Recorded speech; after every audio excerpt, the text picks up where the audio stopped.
Friends, hello and welcome back. Hope everyone's having a lovely day today. We have a defensive defenseman build. Matt said, hey, can't wait for the defensive defenseman build. So here we are. I kind of like this build. I like it a lot. You know, everything always scares me when it comes to the speed and acceleration of a slower player. But man, can this guy, I mean, he can move. And boy, is he a big defenseman as well. You know how important the size is in this game if you can make it happen. So a defensive defenseman, as we know, it's just not going to be the fastest player in the ice. It never will be. It's just not built to be that way. But we can be good in other ways. I feel like we're rocking almost like a Victor Hedman build here. We're going 6'6". Obviously a little bit lighter. We're going 6'6". We're going 210. Left-handed shot. Poke check of all poke checks when you are 6'6". And the thing is, I know you can be but you're big enough where you can still be a body checker. But when you're 6'6", you don't really have to get close to the guy because that poke check's going to work everywhere. The zone ability, well, it's shut down. Exceptional accuracy when poke checking against momentum or at speed in one-on-one situations. Again, very important. You're going to see a lot of one-on-one situations as a defenseman, especially if you're playing threes. Again, sixes too if your D-man pinches up on a situation you know it's a one-on-one coming. It also greatly improves the shot blocking and hitting strength in one-on-one situations. So I really like this one.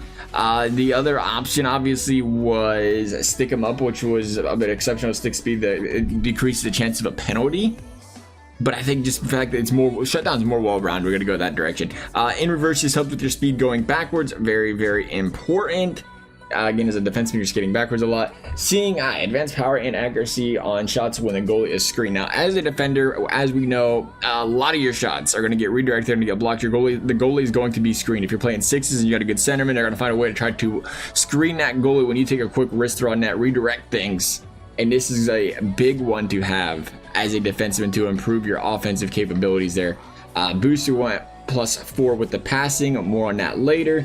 And then we went +2 on the controlled wrister. We'll talk about that right now. Wrister, again, we were just talking about it. You know, the shots from the point.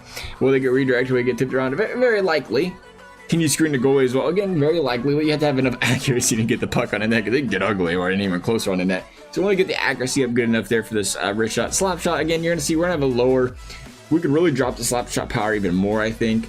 We'll look at that here in a second. I think we're going to do that because I was just saying, you know, I know people like to do the slap shots. The thing with the slap shot is when you wind up, it gives the opponent so much time to get into the passing lane or getting through the shooting lane or even to intercept it because it's such a slow animation. So typically, if you can avoid it as a defenseman, it is a good thing. Of course, the one-timer is a different story. The speed +5, so we get up to the 89. The balance, we dropped it a couple ticks. I figured, hey, big body player, we'll be all right. Agility. Again, usually we drop this, but because we're 6'6", we don't want to mess with it too much if we don't have to. Wrist shot power, again, 83. Got to make sure it's got some strength getting on net. Again, I think we're going to drop that this direction just a little bit here, just to give it a little bit more power to the net, that would give it better redirectability. 84, 82, I like. The acceleration is 89. The puck control, dropped it just a couple ticks. Not the biggest fan of dropping the puck control, but we're going to do this here as it is more of an offensive thing where you're settling the puck down faster for more accuracy on shots and passes. And again, you know, obviously breaking it out, it's a little bit different, but you ain't going to be in much of a position to, well, yeah, you are, but we had to drop something. I don't know where we're going. I had to drop something here. And I think 83 is still exceptional enough here for the defensive defenseman to make the rest work. Passing, 89. I want this as high as possible. I wanted to put the passing superstar ability on. I'm gonna be completely honest. If you want to try that, if you're not a person that shoots a lot at the point, I would recommend putting on the passing ability that improves the passing, pass assist, auto sauce, or all of that. Because as a defenseman, you're, unlike most players, you're kind of always combobulated in a funky way. You're facing a different angle, different direction. You're quickly kind of pressured to get rid of the puck as fast as possible. It's easy to make mistakes, and you're also trying to get that puck all the way up to your wingers up the boards. Again, having that ability to pass quickly and having that ability to pass with strength and accuracy, it is so important as a defenseman, because unlike a forward makes a bad passing offensive zone, you're back there to get back. You're a defenseman making a bad pass anywhere. It's your goalie, and that player just picked you off. And hopefully your other defenseman's playing conservative, because you're playing a little up while you're the one back. Ooh, it can get ugly really quickly. So having some good accuracy in there, I find very important starting out. Hand-eye +1, strength +1, durability dropped a little bit. Figured you ain't gonna get hurt, might as well. And not with that size, I don't see it happen. You're not gonna get hurt too much. Might as well use those points somewhere else. And the shot blocking is already a 90. Deeking, again, ain't ever going to use face-offs, ain't never going to use fighting skills, so we just got rid of the points.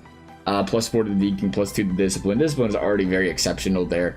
And so, again, important, you don't want to take the penalties. And Deeking just helps you move this, wiggle the stick back a little bit back and forth. So we did that just to get it up to a 74. Hopefully it makes it a little bit more fluid as a defensive defenseman. Nonetheless, though, that is the build for our defensive D-man. As always, if y'all liked the video, I'd appreciate you liking and subscribing. You never have to. Thank you all for watching. We'll see you next time.